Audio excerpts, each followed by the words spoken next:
Her life back, a Dateline survivor story. Next on Dateline Sunday.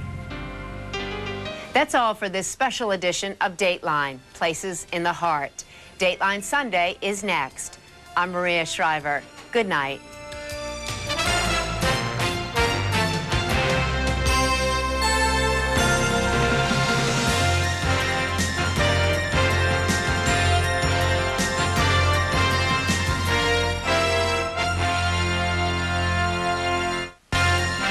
This is Dateline Sunday, November 22nd, 1998.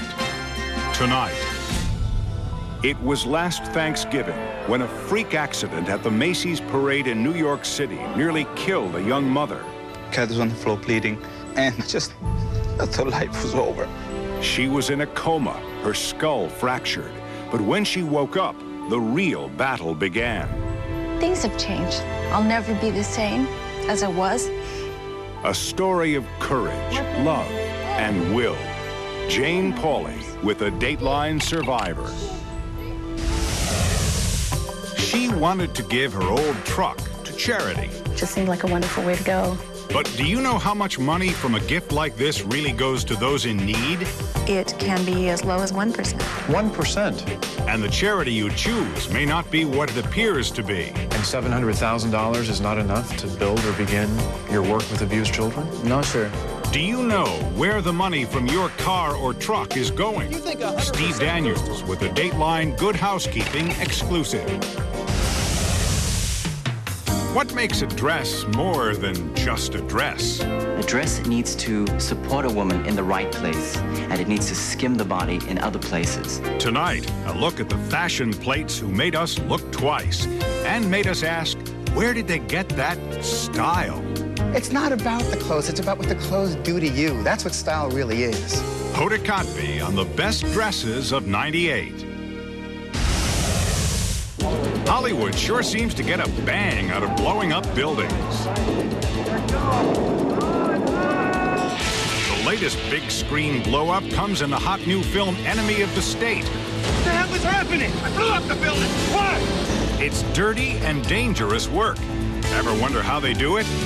We'll show you how in a Dateline State of the Art. Dateline with Jane Pauley and Stone Phillips, plus Tom Brokaw, Katie Couric, and Maria Shriver. From Studio 3B in Rockefeller Center, here is Stone Phillips. Good evening.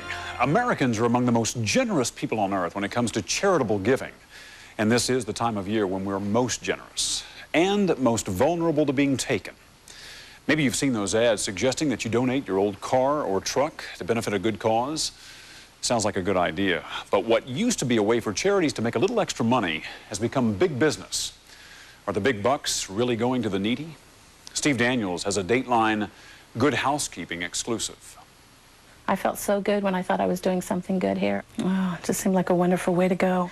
They took care of everything. They picked it up for you. No problem. Phyllis Ball now knows things aren't always what they seem.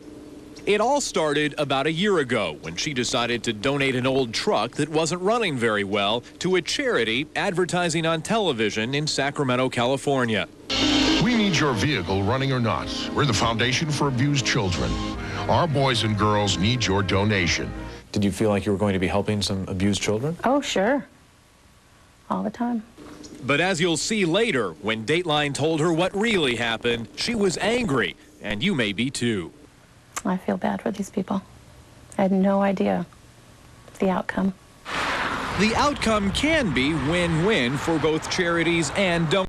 An effective way to turn old clunkers into cash for worthwhile causes. Donate your car to Goodwill. It's simple.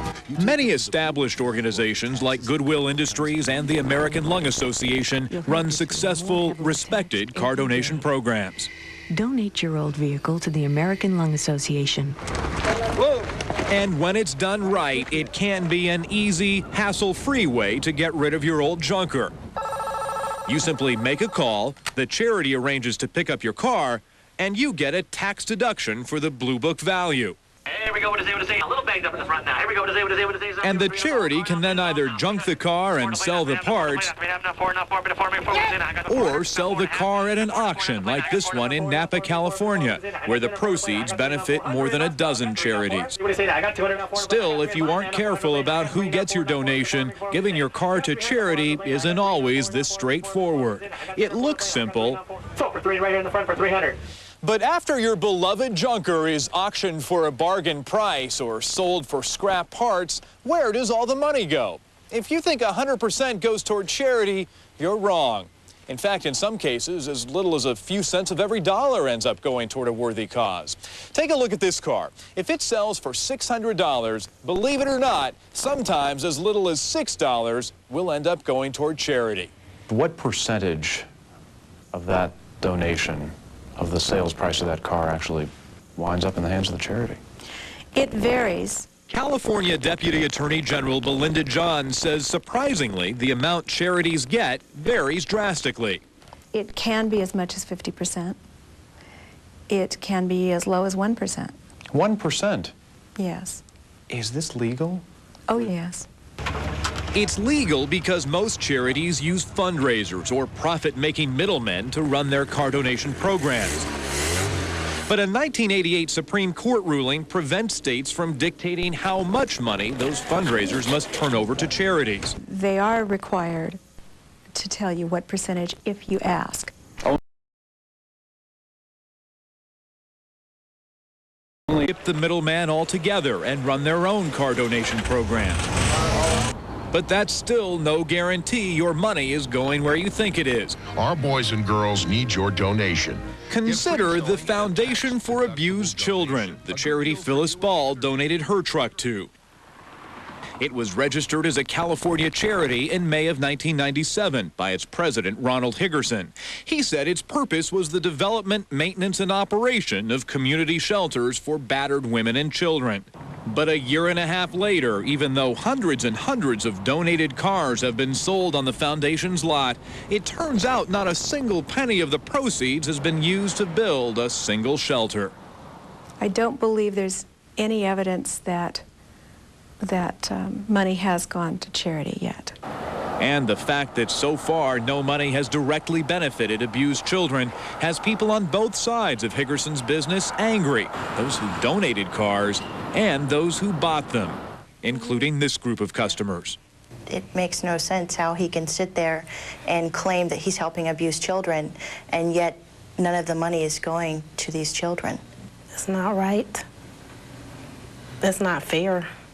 These 4 Higgerson customers are among dozens who also complained about the condition of the cars they bought from Higgerson's charity. I thought I was helping abused children, and we were the ones that got abused in the whole thing.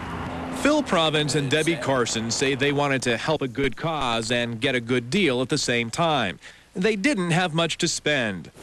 Phil is a painter, and Debbie is a store clerk.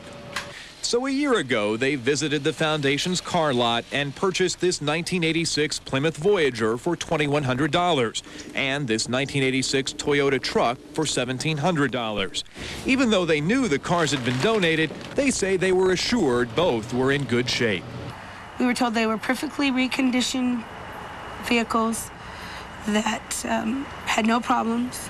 But just days after taking the cars home, the couple realized that was hardly the case. They say they've now invested $6,000 just trying to keep their 2 vehicles on the road, and even had to come up with $551 to cover old registration fees they say the foundation never told them about. I got the biggest lemon that you could find in a vehicle. They're looking for a decent bargain for a vehicle that will transport their family, and in a lot of cases they're not getting that. John Perino is a lead investigator with the California Department of Motor Vehicles.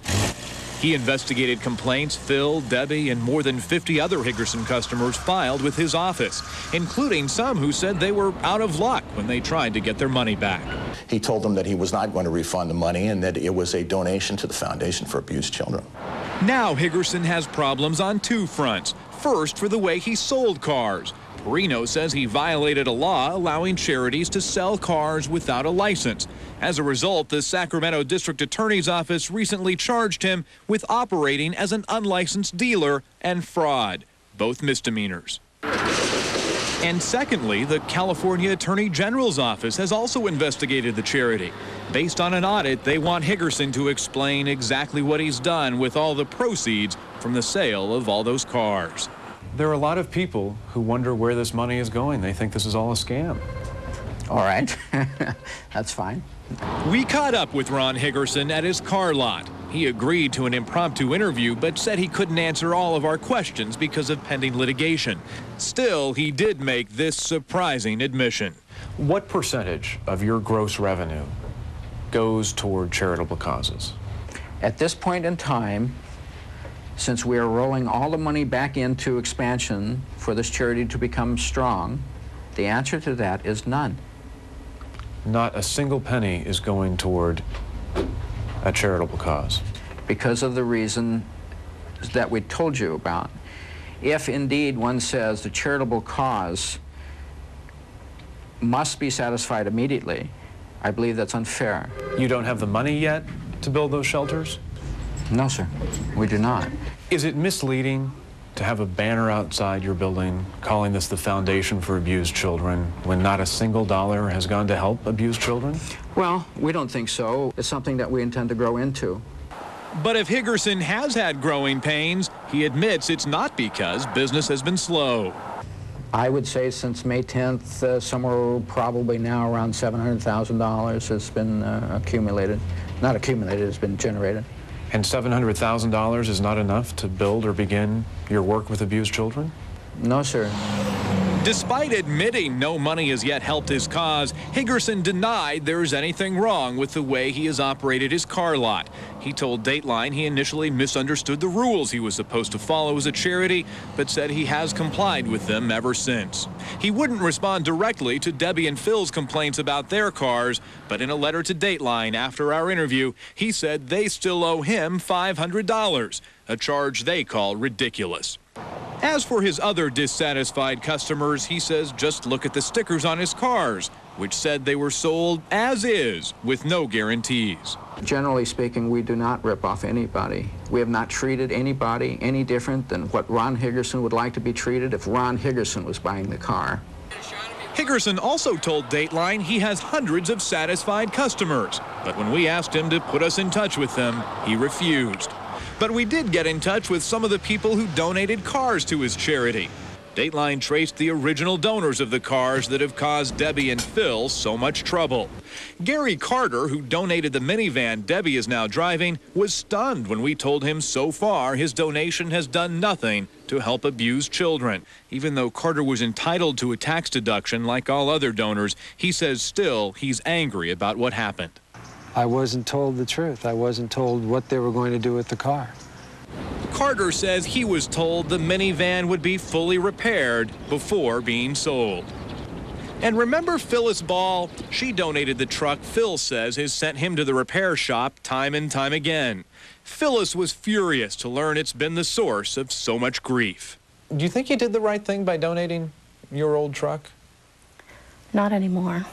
I felt so good when I thought I was doing something good here. I don't see how the man can even live with himself.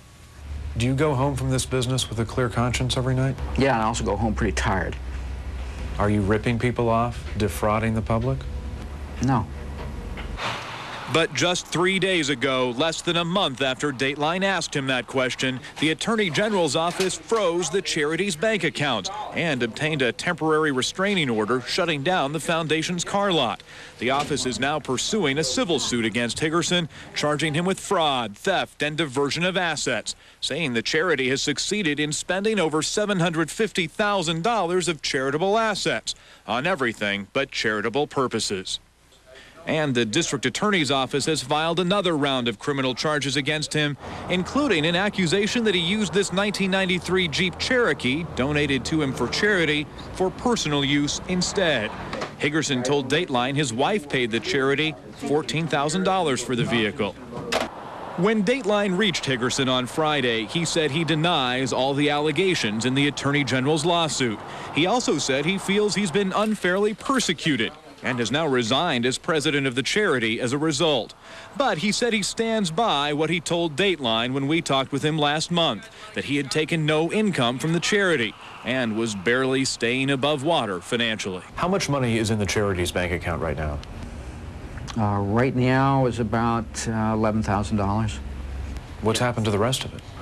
It went for all the expenses to expand the charity. But wait a minute, any charity who has had revenue of $700,000 could certainly show some benefit to their charitable cause. If any charity that has a revenue of $700,000 has expenses of zero, you're probably correct.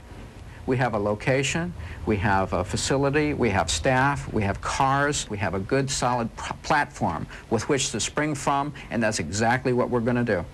Are you a kind-hearted do-gooder who's just been misunderstood? I don't know how to answer that question, Steve. We are what we are.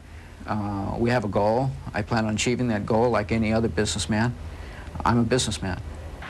But as of 3 days ago, the charity Ron Higgerson launched is out of business. And pending the outcome of the Attorney General's lawsuit against him, the Foundation for Abused Children can no longer solicit or sell donated cars.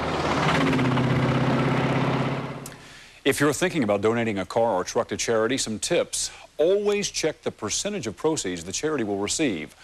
A bona fide charity will tell you, and you're entitled to see its tax forms. Find out how long the charity's been operating. If it's less than a year, there may be no tax forms or any other way to check its track record. Be sure to get a receipt from the charity, not from a tow operator or a middleman.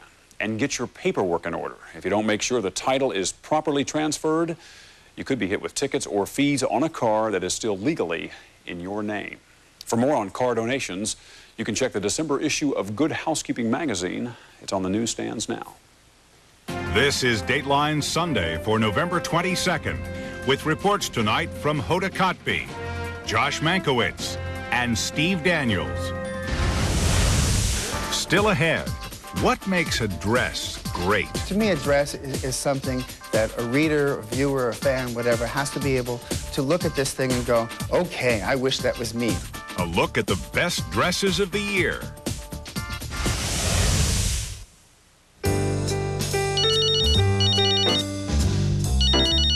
It's just one morning out of the year, but it's made of moments that make memories for life. It's about getting caught up in the moment and wondering what the memories will turn out to be. Hello? Merry Christmas, honey. It's why there's the word joy. Take a look outside, Dad. And why at Radio Shack we'll just bet you can make someone special, well, jump for joy. I think he likes it. 2, 3. Oh, we got a computer. Oh, isn't that nice? Oh, look at that sound system. You guys like it? It's Christmas morning. And this year, you can make it, in a word, merry. In other words, betcha you can make them smile. And that's the best gift of all. Radio Shack.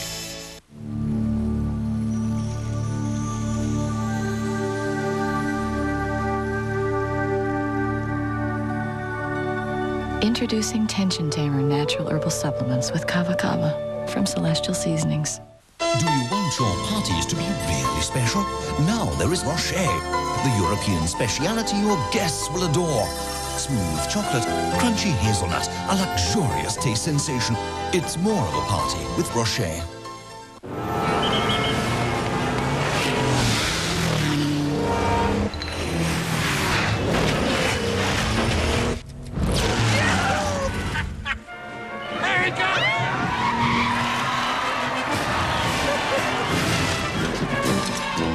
Let's go up that curvy road next. Anything you say, sir. Man, it was so much easier when he rode in the limo. New Infiniti Q45. Own one, and you'll understand. An NBC movie event. When Hollywood needed a hit, they called on a hitman. I got an idea for a movie. Holy! The network premiere. I have such a good feeling about this. About a mobster who was made for the movies. John Travolta. You're a stuntman, huh? Oh! That's not bad for a guy his size. Gene Hackman, Rene Russo, Bette Midler, and Danny DeVito. What's my motivation? Get Shorty. Sometimes you do your best work when you got a gun to your head. NBC next.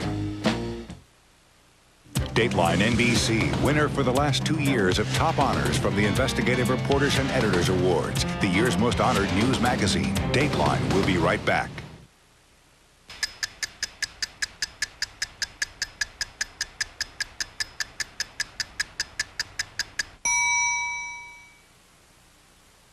She needed a kidney. What she got was a miracle. A kidney from a woman drawn to her by the power of prayer. A story of faith and friendship. Dateline Monday on NBC. Don't miss Paula Jones on the next Roseanne show. Well, if I had money, I tell you what I'd do. Building a house really tuned us into quality and finance rates, so naturally we got the best truck for the best deal, Ford Explorer. That's right, and during Ford truck season, the 0-9 financing saves us over $4,000 in interest. That means we'll have the only 4x4x4 on the block. I want to buy me a Ford truck and cruise it up and down the road.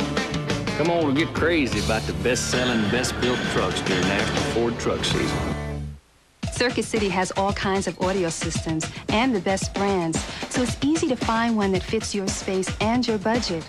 We can answer your questions, and you always get our low price guarantee.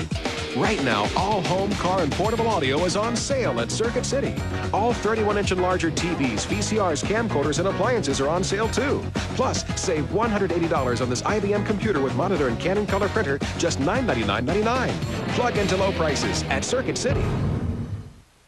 With a powerful V6 engine and enticing new looks, the attraction is completely understandable.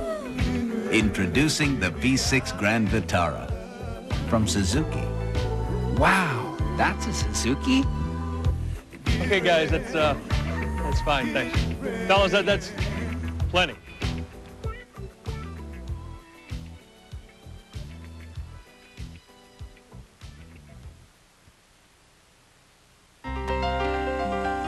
From Studio 3B in New York, here is Jane Pauley. Hollywood certainly gets an A for effort when it comes to glamour, but does it always succeed? Well, just in time for the holidays, just in time for dress-up and party season, Dateline, in conjunction with In Style magazine, brings you a look at the dresses that gave new meaning this year to the word style. Here's Hoda Kotb.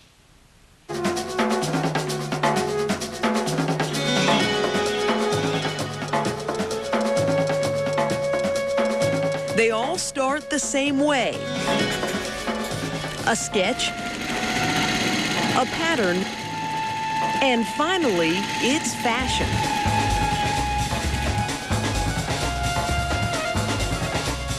We're talking about best dresses here.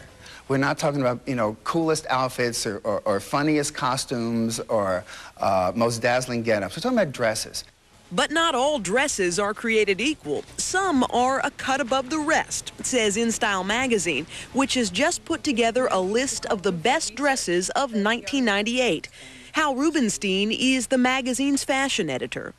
To me, a dress is something that a reader, a viewer, a fan, whatever, has to be able to look at this thing and go, okay, I wish that was me.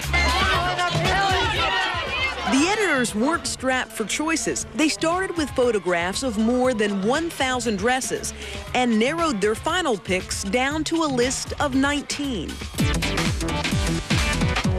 So which dresses sewed up the honors? Gwyneth Paltrow made the list twice in the most expensive dress, price tag $23,000, and the least expensive, an $800 number by Donna Karan.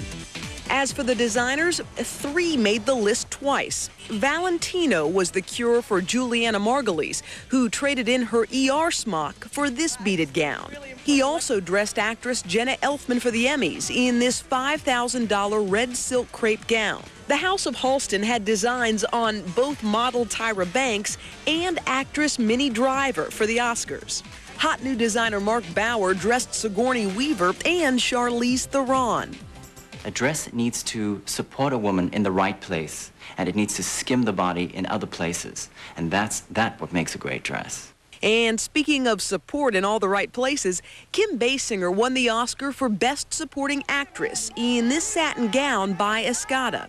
And Helen Hunt looked as good as it gets in her silk-beaded Calvin Klein. But beauty doesn't always come cheap. The average price of the dresses on the list, $3,000. Maybe that's why many of these real-life Cinderellas don't buy their gowns. They borrow them for an evening, returning them to the designer after the ball is over. That was the story on this gown, worn by Callista Flockhart to the Golden Globe Awards. Price tag, $2,200. And Claire Danes sparkled in this $3,700 outfit. But in the end, Hal Rubenstein says you don't have to spend a fortune to look like $1 million. It's that moment when you stand in front of the mirror and you sort of go, okay, not bad, not bad. It's not about the clothes, it's about what the clothes do to you. That's what style really is. In Style notes that all the celebrities inside those best dresses had something in common: no ornate jewelry. The magazine says that can only mean one thing: they trust the dresses. The Best Dresses issue hits the newsstands tomorrow. Coming up, a tragic accident last Thanksgiving. The victim near death. The skull was actually fractured so badly it was split apart. Would she be able to rebuild her life? A Dateline survivor story.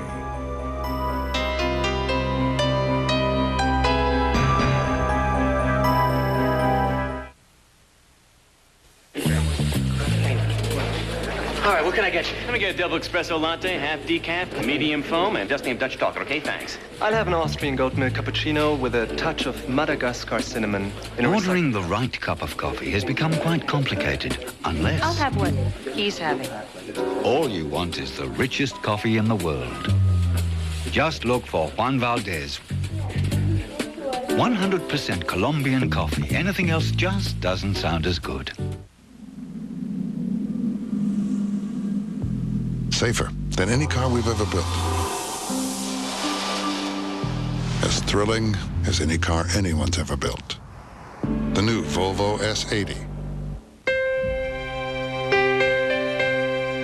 With Transamerica Investments and Insurance Products, you don't have to be a rocket scientist to plan for your financial future. The people in the pyramid working for you.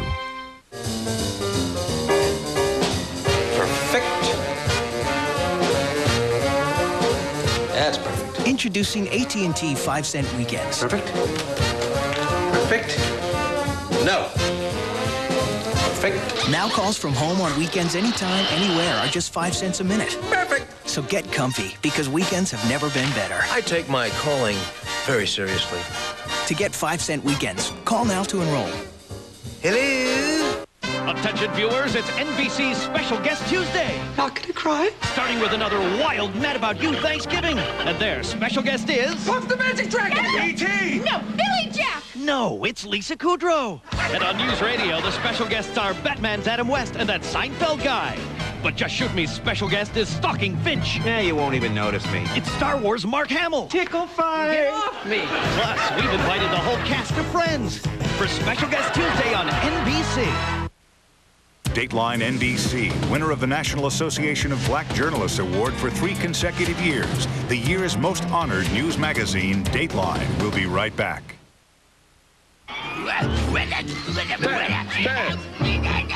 Looks like Taz just got his AT&T phone bill.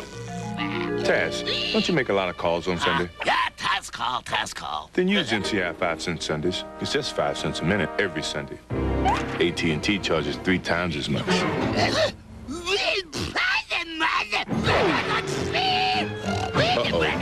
Taz, let's call 1-800-Sundays. Become an MCI customer.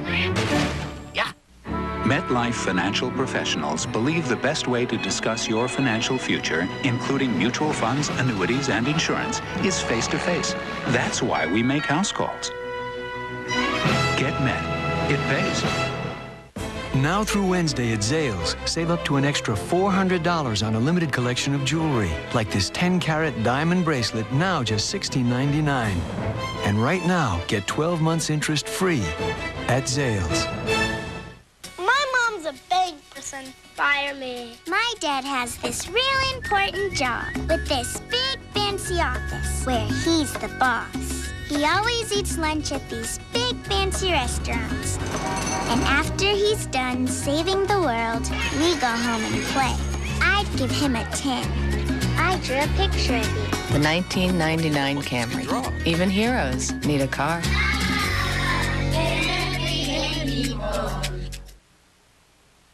Maybe you're making travel plans or provisioning for the arrival of hungry hordes this Thursday, or just anticipating the feast. Well, so's everyone else.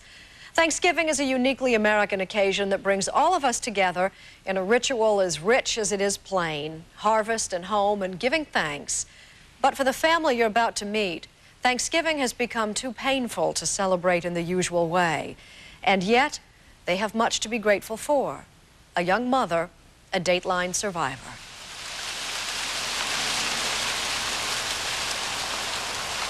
Thanksgiving Day, 1997.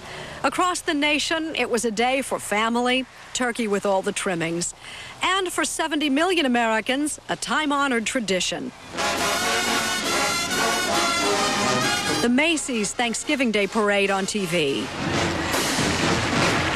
2 million people went to see the parade live that morning, including Kathy and Massimo Corona. We were just going to go to the parade and come back home, and she was going to cook the turkey, and we're just going to spend a whole day, just 3 of us. Their son, Alessandro, was born 8 months earlier. This was their first Thanksgiving together as a family. In some ways, it turned out to be their last. Kathy was very, very excited. She woke up very early. She woke me up. Come on, Massimo, let's go, let's go, let's go. It's going to start any moment. Thanksgiving had particular meaning to the Coronas. Kathy was born on a Thanksgiving Day. Thanksgiving Day. Thanksgiving Day. Their first trip to see the parade was a moment to be recorded for posterity, so they took the video camera. It's Alessandro. Where are we going? We're going to the parade. They hurried across Central Park to get a good spot. At 72nd Street and Central Park West, they worked their way to the front so Alessandro could have a good view of the Macy's spectacle, the procession of giant balloons. We're just very excited. The sun was like smiling. It was a beautiful day, but deceptively windy, gusts up to 50 miles per hour. And at the intersection where the Coronas stood, a wide cross street sweeping into Central Park, the balloons might encounter a tunnel effect. You see it happen right here. Kathy says, you know what, I'm a little cold. Why don't we just, go home? And I said, let's wait 10 minutes. So I hold the baby like really high, and Kathy was, videotaping the parade. At that moment, I guess Cat in the Hat, just came down on Central Park West. Dr. Seuss' Cat in the Hat balloon, 6 stories high, topped by an 18-foot hat, came bumbling down Central Park West. Buffeted by the wind, it dragged and dodged its 40 handlers like an unruly child. For an eerie moment, it loomed above the lamppost where Kathy was standing and almost seems to peer diabolically into her camera lens. Wedged against the arm of the lamppost, something had to give. 100 pounds of cast iron came crashing down, striking Kathy on the side of her head, slamming her into the pavement. I just turned around, and Kathy was on the floor.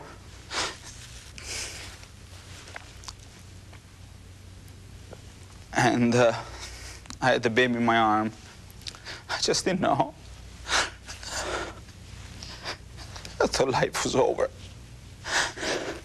Kathy's skull had been crushed. It was a hideous injury. This young guy, started to cry and looked at me. I got really scared and says, why are you crying?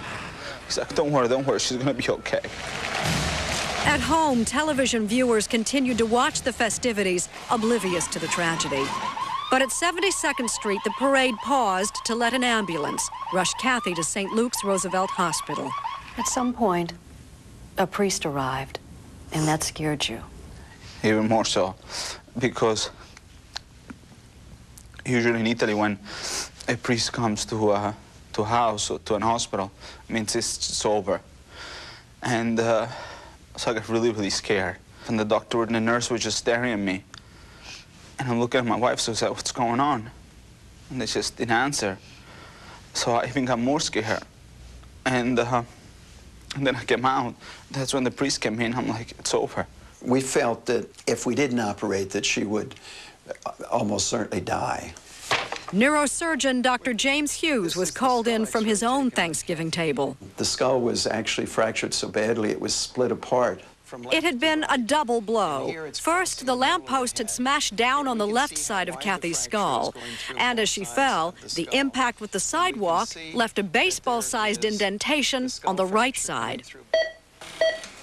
6 hours after the accident, Dr. Hughes removed a shattered 4-inch piece of Kathy's skull to help relieve the severe swelling of her brain. The parade was long over. News reports of this unlikely accident beamed across the nation. Big trouble at Macy's Thanksgiving Day Parade. As families gathered around the table for Thanksgiving dinner. Massimo Corona had little to be thankful for. Kathy was on a respirator in a coma. The next day was her birthday. He spent the day and every day for the next 3 weeks by her side. Every morning was just another morning for me, hoping that she woke up, you know. Because every night I would go home and feel like I was a loser because she was just didn't wake up. During those hours, was there any sign that Kathy was still there? I mean, sometimes I would just like ask her to squeeze my fingers, and sometimes she would squeeze. Sometimes she wouldn't. The longer Kathy remained in a coma, the worse her chances for recovery. Dr. Hughes told Massimo that even if she did wake up, she could have suffered permanent brain damage. Massimo was wonderful. He said, I don't care how she is. I just want her to wake up and we'll deal with what comes after that. I just want my wife to wake up. Massimo says Kathy had been athletic. She loved rollerblading and skiing, that she was smart and ambitious. As a compliance analyst at a Wall Street investment bank, she made sure that complicated business deals conformed with the law. And she spoke Italian. Kathy and Massimo met in 1993 at a dinner with friends. She sat right across from me, and I was just like, whoa. It was the beginning of a new life, and such an auspicious start. It was Thanksgiving Day. We had so much in common. It was incredible. She loved Italy. He's Italian. 6 months later, they were married. Correct me if I'm wrong, you were between jobs when you first met. When I met Kathy, actually, I was a waiter. I was in middle jobs. I was a waiter. He says it was Kathy who encouraged him to start his own business. Kathy pushed me to really to the limit. You know, told me, go get it. Come on, you can do it. You can do it. Massimo began importing luxury Italian clothing to sell in the U.S. Today, he has 7 employees. Do you give Kathy credit for the success of your business? Absolutely. I mean, if I am today where I am, I would say probably 85% is Kathy. And then Alessandro was born. Everything was just wonderful. You know, my business was doing great. The baby was a joy. Kathy was very happy. And, you know, it was a little scary because usually in life, when everything gets too perfect, like something always has to go in between. Is that how you've experienced life? Yeah, absolutely. If it's too good, absolutely. Look out? Absolutely. Massimo kept his vigil by day and cared for the baby by night. Thanksgiving long past, it was well into December. There were subtle signs that Kathy was slowly waking up. Then one morning... What happened? I went to the hospital, and I was going to a room, and all the nurses started smiling at me. And I'm like, why everybody's smiling? Kathy was like sitting in the chair. It was just like, whoa. I mean, what happened here? I mean, you know, it was just a wonderful, wonderful feeling. It was nice. It was just, you know, miracle. Do you remember when the next day was that you had some really good news? Was it a long time coming? Yeah, a long time coming. When we return, Kathy Corona and her life 1 year later. It's sad, you know. It's frustrating. It's aggravating. Weekends are for catching up with the life you missed during the week. That's why Sprint is creating a world where you can call anyone, anywhere, all weekend long. For just $25 a month. All Saturday, all Sunday. No limits. Introducing Sprint Unlimited Weekends. Come live in a world created around you. Call 1-800-PIN-DROP. Sprint. Ahead.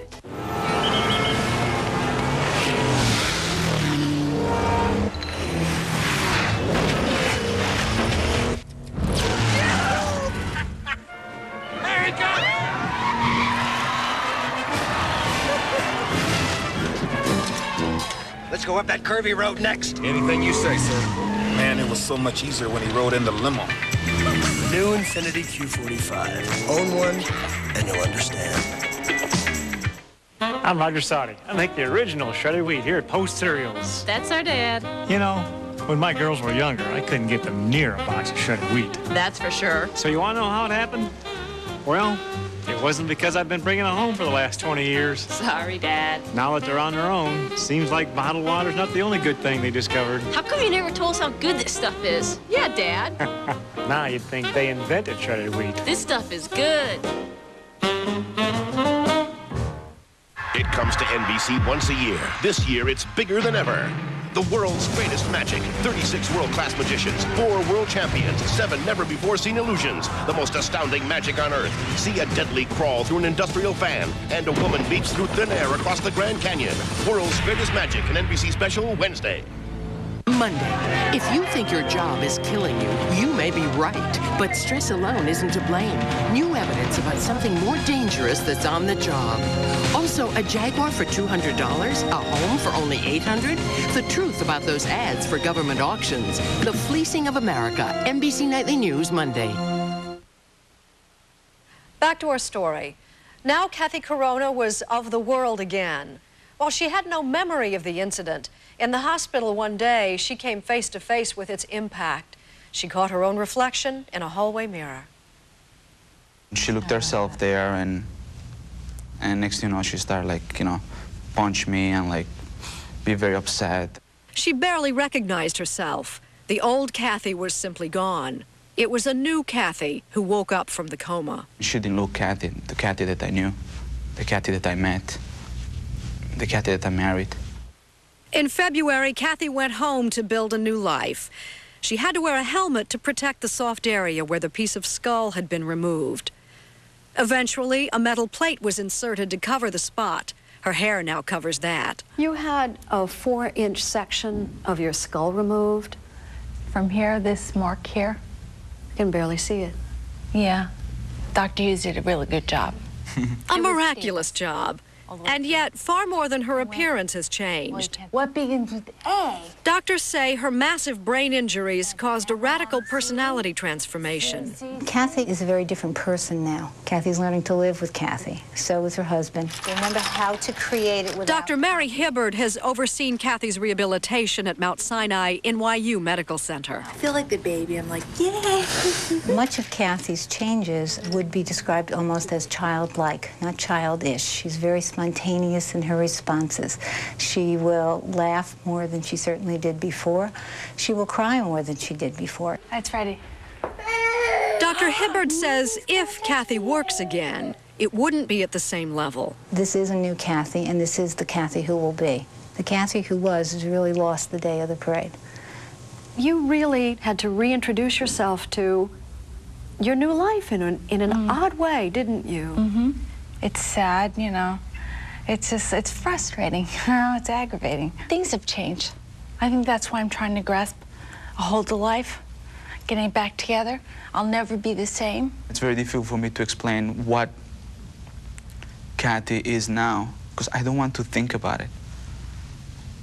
But I do see some changes, and the changes hurt. And read it and figure out... At her best, Kathy is attractive and personable. But when she's tired, she can be emotional, forgetful, and disorganized. Should we come back to this one? Reading books, watching movies, even TV, she has trouble following the story. You're such a happy baby. But Kathy wasn't the only one who had changed. While she was in the hospital, Alessandro had grown from baby to toddler. Kathy came home, and the baby didn't recognize her. That was the difficult part, I think. Me? He'd begun calling a family friend Mommy in her long absence. And Kathy had to learn how to look after her child again. They were feared of me dropping him one day or seizures. Plus, getting used to the way he was growing up was a difficult period. It's like coming in one day, 2 months later, he's like crawling everywhere. I missed that as well. First crawl. Can you be a good mother to your son? Yeah.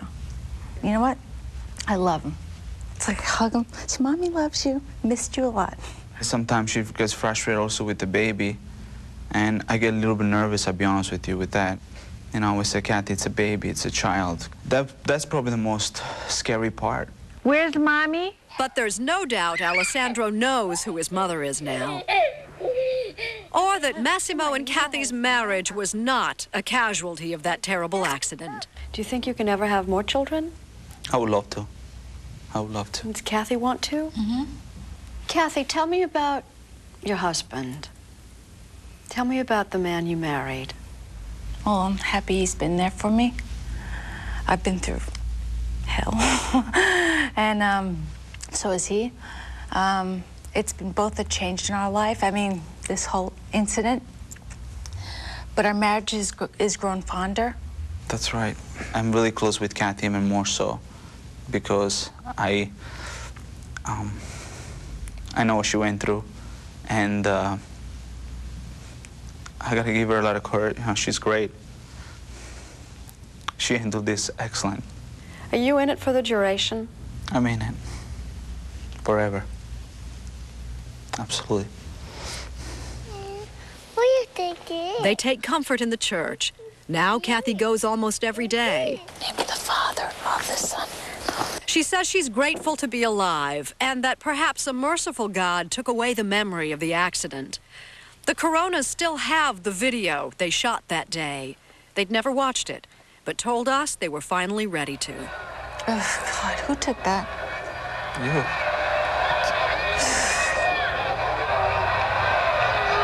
Oh, there's a lamppost.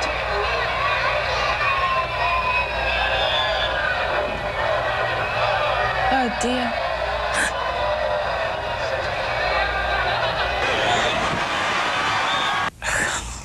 Amazing.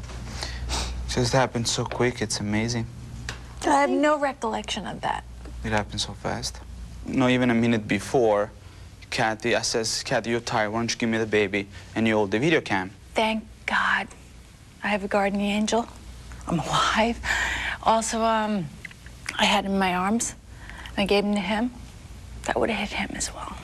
So that's, upsets me. In the 70-year history of the parade, there have only been 2 other accidents. In 1993, a similar incident left a policeman with a herniated disc and a fractured shoulder. 2 years later, another lamppost was knocked down and a spectator suffered a broken finger. But after Kathy's accident, some changes were made. You learn lessons from the past, from the whole past, and now we're going forward, and we think we've put this in safe operation. Dennison Young is counsel to New York City Mayor Rudolph Giuliani. Nothing is more paramount than the safety of the public. The public watching the parade want to enjoy the parade and not have to worry about what something might be coming crashing down on their heads. The Coronas have filed a $395 million lawsuit, claiming Macy's and the City of New York, among others, were negligent, careless, and reckless. All the defendants deny the charges. Macy's officials declined to talk to Dateline on camera, citing the ongoing litigation, but in a written statement said we sympathize with Mrs. Corona and her family and continue to offer our most sincere wishes in her recovery. Since last year's parade, we have worked to secure the safety of all participants and spectators alike. Macy's, along with the City of New York, has worked to establish a host of new safety regulations governing the parade. From now on, there will be many more balloon handlers and better training. Balloons will be smaller and tethered to vehicles. And if the wind speed is greater than 23 miles per hour, they'll be grounded. The Cat in the Hat balloon has been permanently retired from the parade. Do you have nightmares? No. You're not troubled by images of the balloons? No. The one I do see when in the paper, the cat in that, I'm like, ooh, because it scares me a little. It's like living my life, again. The Coronas say they want to put the incident behind them. But with Thanksgiving approaching, the accident has been back in the news. Sometimes the news is showing the incident again. Sometimes I don't want to see it. I just, I said, Kathy, change the channel. Come on, let's don't look at it. Let's just play, let's have a good time with the baby. Because I just want to move on. This Thursday, while millions of us wake up to the Macy's parade like we always have, the Coronas will be somewhere else, out of the country, far away. You do have something to be thankful for that day, though. Mm-hmm. life. That's right. Born on a Thanksgiving Day, Kathy Corona met her husband on a Thanksgiving Day and nearly died on Thanksgiving Day. The coincidences are eerie, to say the least. There's more. Just 1 week before Kathy's accident, she bought her son a bunch of books, Dr. Seuss books, including The Cat in the Hat. Alessandro may be ready for books now, but Kathy and Massimo aren't quite ready for that book. Coming up next, how Hollywood gets big bangs on the big screen. A Dateline State of the Art. Getting involved with a rescue God, you smell good. got her involved in his life. Who's she? She's his fiance. And really involved with... Welcome to the family. ...his brother. You're cheating on a vegetable. Sandra Bullock, Bill Pullman. I didn't mean for this to happen. Who are you? While you were sleeping. 8, 7 Central, NBC, Monday. Bruce Sussman, only on Northwest News, Channel 8. On the next Roseanne show, Paula Jones is going to tell us what it's like to be the center of one of the biggest sex scandals ever to hit our nation in recent history. Monday at 3 on Northwest News, Channel 8. Priceless gifts that cost close to nothing. Good idea. Plus, listen up, moms. I have a big surprise announcement. I'm so excited. Excited. Next Thursday. Monday at 4 on Northwest News, Channel 8. Monday at 5 and 11. It was a sight that a mother should never have to see. A medical mistake crippled their son. Now the news channel's Unit 8 exposes a system that keeps bad doctors under wraps. You can get more information about someone who you hire to work on your house than someone you hire to operate on your child. What you don't know about your doctor can hurt you. They knew better. They knew better. Monday at 5 and 11 on News Channel 8, where the news comes first. The key to effective advertising is just keep it simple. Show the product. In this case, McDonald's Triple Cheeseburger. Then show the offer. Triple Cheeseburger for 99 cents. Simple. Do not attempt to convolute and complicate the message by injecting offbeat humor. Just keep it simple. Let's review. Show product. Show price. Simple. Finally, show the logo. Did somebody say McDonald's? Make logo bigger. Client now loves it and everyone's happy. Simple. Dateline, winner of the DuPont Columbia Silver Baton for Outstanding Journalism, continues. Now from Studio 3B, Stone Phillips. Who doesn't like to watch one of these? They're called implosions, and nobody does them better than the Loiseau family. We first introduced you to them last year, but the Loiseaus don't just destroy, they also help create movies. They make sure Hollywood gets the biggest bang for its bucks, as Josh Mankiewicz tells us in tonight's Dateline State of the Art. Subject exiting. Williams, get the hell out of there! Just get a hold! In the new movie Enemy of the State, one of the biggest challenges facing the filmmakers was blowing up a building just seconds before the heroes, Will Smith and Gene Hackman, escape. But wait, if you think that's easy work, it's not. In fact, it's dangerous. And to understand how it happens, first you have to understand these guys. They're the first family of demolition, the Loiseaus, from Controlled Demolition Incorporated, or CDI. They've been blowing up things for 50 years.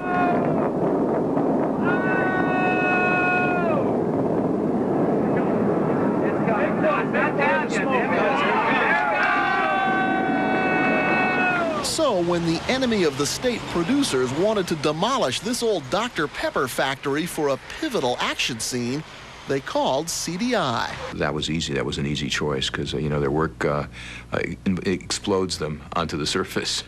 But blasting this particular plant presented some unique problems for CDI and the filmmakers. First, this abandoned building on the outskirts of Baltimore didn't want to crumble the way Hollywood wanted. It wants to move in big blocks and drop down pretty much as a mass. The problem is that Tony Scott, the director, wants this to separate in the middle of the structure on two sides, and he wants to move and tilt in toward the center. That's right. The director wants to direct exactly how this building explodes. He wants it to happen faster. He wants it to happen in 4.5 seconds. And there's another wrinkle. Although Tony Scott's directed 11 films, he's never filmed anything like this. It's my first building that I've blown up. I've burnt buildings down before. We've torched buildings. And did we mention the scene involves not only an exploding building, but also a car, a train, and 6 stuntmen who have to avoid getting trapped in the blast. Here's how they did it. First, CDI specialists gutted the entire building, cutting the floors, cutting the walls, taking out windows and putting in temporary shoring, literally to hold the building up. The building is almost crying out, please put me out of my misery, let me go. Next, they rigged the building with 150 tons of explosives, including the support beams to control the building's movement and to prevent flying debris. Then the filmmakers positioned 13 cameras to capture every angle of the blast. One final rehearsal with the car and the train, and a briefing for the cast and crew. Smoking is forbidden. God forbid, no smoking, period. And finally, after a week of preparation by CDI, the cameras are ready to roll. Find your positions and get ready. And here's how it went down.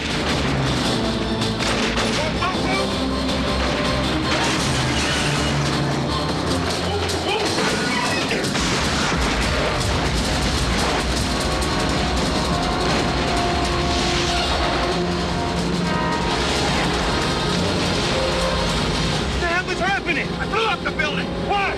Why? Because in Hollywood, things that go boom usually make a big noise at the box office. By the way, just last month, the Loiseau family broke a record, demolition of the tallest building ever felled. That was the Hudson's department store in Detroit, which used to stand at 410 feet. My dad taught me what it means to be a true fan. What it means to come out and give 110%. Right, Dad? Yeah! I'm more the quiet type. Oh, yeah! Well, the cold doesn't bother me so much. It's the chili dogs. Oh, that's why I bring out the Rolaids. Rolaids starts to neutralize acid in less than 10 seconds, getting you back on your game fast. It's just like Grandpa always says. You gotta be your best out here. Rolaids, R-O-L-A-I-D-S, spells relief. Mom doesn't make it out to the games. I don't know why. When you qualify for benefits with Transamerica Long-Term Care Insurance, you can make yourself at home because you can still live at home. The people in the pyramid working for you.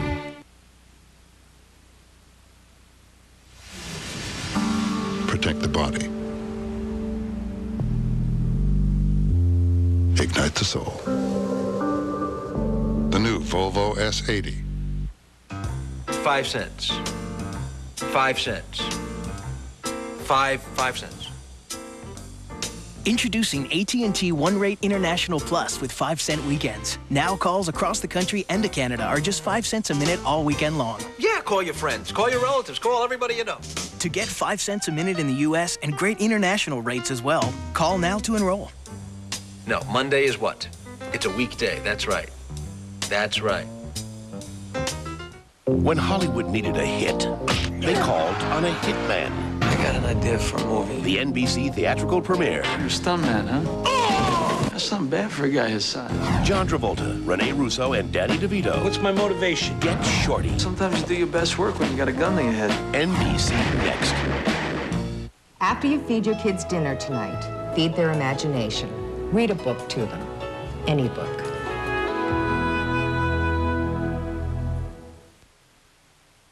Now let's take a look at a special hour we're working on for Dateline Monday.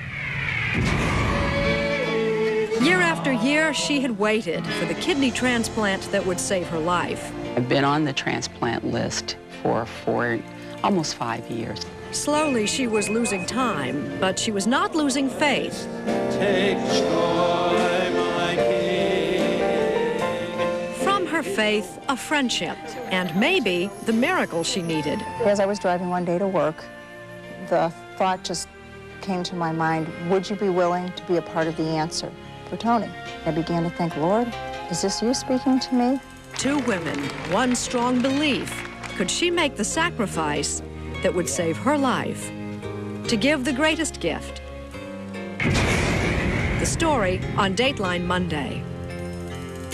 That's it for this edition of Dateline Sunday. We'll see you again for Dateline Monday at 10, 9 Central. I'm Stone Phillips, and for all of us at NBC News, good night.